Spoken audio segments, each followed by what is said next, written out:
দেখবেন পরিবারের বা বন্ধু-বান্ধব, আত্মীয়স্বজনের ক্ষেত্রে দেখবেন আত্মীয়স্বজনের ক্ষেত্রে সেটা একটু আলাদা হবে।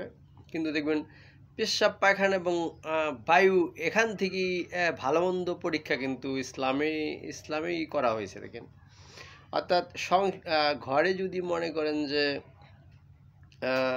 একজনে মনে করেন একটা বায়ু ছাড়ছে বুঝছেন, মানে যদি জ্বালানি খারাপ হেরা করবো ওই পাত দিলি গিয়ে হেনতে হ্যারে সরাইবো যাই বাদি হ্যাঁ। আচ্ছা, খাওয়া দাওয়া করছে তাই বায়ু হইতে পারে না ভাই, ঠিক আছে না?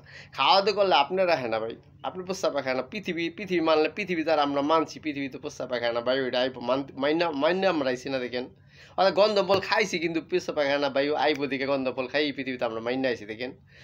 তো জ্বালানি ভালো তারা দেখবেন যে পাত কেউ বায়ু ছাড়ে নিজে সরে যায়, গন্ধ একটু দূরে যায়। হ্যাঁ, ভালো মানে কোনো শব্দ না করে মানে গন্ধ টিকন যাব না, সেই হিসেবে তো দূরে ইমান তো রক্ষা করতে হইব। একটু দূরে যাবো, গন্ধ যেন না পাওয়া যায়, দূরে নিজে সরে যাবো। এখানে ভালো মন্দ পরীক্ষা করা হয়েছে ইসলামে, ঠিক আছে না? আল্লাহ হাফেজ, আসসালামু আলাইকুম রহমতুল্লাহ।